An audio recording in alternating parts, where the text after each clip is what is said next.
Joe in real life, squat every day, 96. So I wanted to take a second and talk about why I started this YouTube channel in the first place. And it's in my write-up on the page. Every year on the Ides of March, March 15th, we do a burpee war. What's a burpee war? Well, a couple dozen of us or so kind of get together and run a little contest on the honor system. On day one, March 15th, we do one burpee. That's the requisite. Day two, 2 burpees. Day three, 3 burpees. Day four, 4 burpees. This goes on till day 100. On day 100, you do 100 burpees and then the contest is over. We used to do it as a last man standing contest, but that got crazy. And people got really hurt, including me. I very, very badly damaged my right shoulder on one year when we hit almost 140. It's just like a fun team building exercise that takes 100 fucking days. And yeah, well, I wanted to invite YouTube to join. So last year we did this. Almost nobody joined from YouTube. And that kind of kicked off the channel.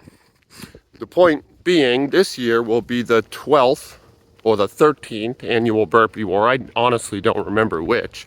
We've been doing this for over a decade. And I'm going to invite YouTube again. I'm going to invite YouTube every year. Every year until I can no longer physically compete in the burpee war. Or I die, I guess. I don't know. So you're invited. That's the point. Now, there are other rules, and we'll get into them as we get closer to the burpee war. You can miss a day, but you pay a penalty on the next day, which is double the amount of burpees that you missed, plus that day's sum.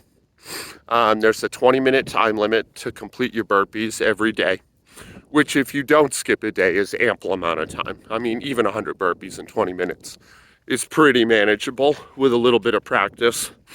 And yeah, it's just fun, you know? Like, the burpees aren't the challenge. It's a war of attrition. It's carving time aside every day to do them, you know? In the 100 days, you get sick, you know, shit happens, work gets bad, regular life shit happens.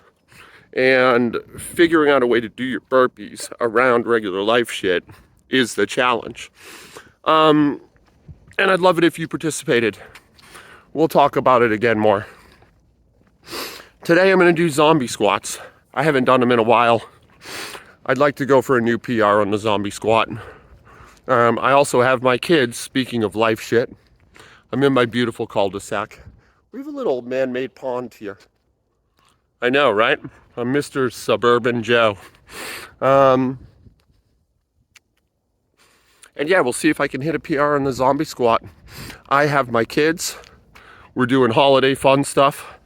So I'm going to take like 15 minutes. And I'm just going to hit 1 rep max, maybe a 2 rep max in a zombie squat. And that's it. Because I want to hang out with my kids. I don't want to spend all my time in the garage. Getting a little salt and pepper here. It's pretty cute. So that's that, you know? Zombie squats. Zombie squats are really good for your mechanics, really good for keeping you upright, which makes it unsurprising that I skip them so frequently because I hate doing that work. But I do think it needs to make its way into the rotation more regularly.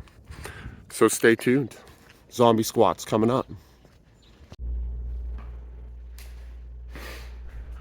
So just for fun today, I thought I'd show you a little stretch routine I do before squats, especially a scary squat like the zombie squat. If you don't know what a zombie squat is, it's just a no-hand squat with your arms stretched out in front of you. Okay? That was my neighbor. Like an old school zombie, you know? Yeah, like Scooby-Doo style with the arms right out in front, or Frankenstein perhaps. This is just an ankle mobility movement, you know, where I hold a kettlebell, lean forward, shift my weight into the feet, try to get, you know, that dorsiflexion dorsal extension working correctly. A little side twist in the bottom position. It's embarrassing how much flexibility I've lost. I've really let my yoga slip, and that's something I'm committing to correcting in the new year. But also, I've made some pretty great strength gains, and if I have to rob Peter to pay Paul, I will. Just a kind of wide stance, forward fold, getting the hamstrings, getting the gastrocnemius, the calves a little bit, picking up a kettlebell for a little, a little additional support, assist on this. I don't mind rounding the back in a forward fold position, but if you got issues with that, keep it straight. Don't worry about it. It's not a contest. And then a wide-legged forward fold. This is Padottanasana.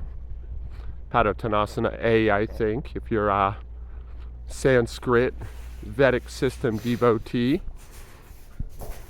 For this movement, people often prefer the couch stretch instead of this. I like this because I get a little twist action in it. But if you like the couch stretch, do the couch stretch instead. Gets into the quadricep. Gives me a little more play, a little more body English like this. That said, there's no reason to get in some sort of argument about which stretch is better. Just getting, warming the body up, getting into awkward positions, because the zombie squat is going to more than ask me to get into some awkward positions. What's fun about, and I'll do that 3 times, and those holds weren't as long as I typically do. I like 10 slow breaths each position. Works out to about 30 seconds, maybe 45. The whole thing takes 10 or 15 minutes, depending if I add or subtract any movements. So what you'll notice about the zombie squat, if you choose to do it yourself, is you're punished immediately for bad form. The bar will either roll into your throat if you lean back too far, or it'll roll into the front of your arms, thereby forcing you to just bail, just dump the weight and get out. I went up in 10-pound intervals, but I'm only showing you the highlights. My old PR on this was 125, and this is 95. Maybe it's coming through on the microphone, I'm not sure, but you can hear me gagging a little bit in some of these positions. And yeah, that's me overcompensating because naturally I tip forward. And so I'll try to correct, and I end up overcorrecting, and the bar slides into my throat. My last set, which was 145, I tried to break my PR by 20 pounds, pretty dumb. You'll see me bail out, and the bailout is really easy. As uncomfortable and awkward as this lift is, the bailout's pretty great. You just cross your arms, kind of like you do a front squat, but you're one of those giant bastards with poor shoulder mobility. And if you need to, like I needed to, you roll the weight forward, catch it in a Zercher position in your elbow pit. You might be a little afraid of that because you don't do Zerchers typically.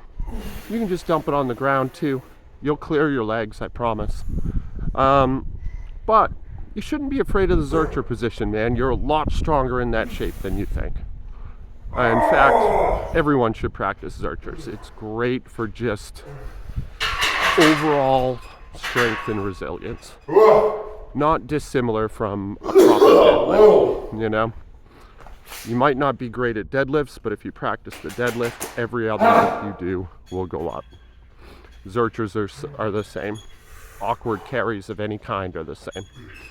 So, yeah, this is my fail at 145, and you'll see how I get out of it. Really, the only reason I failed is because I auto-corrected and it rolled into my throat, and it was terrible. But, yeah, Yep. And then you just catch it right in that zercher position. I could have re-racked, but like I said, I'm bendy. So that's it for today. This is Joe in real life. I love you guys. Be good to each other. I'm gonna go play with my kids.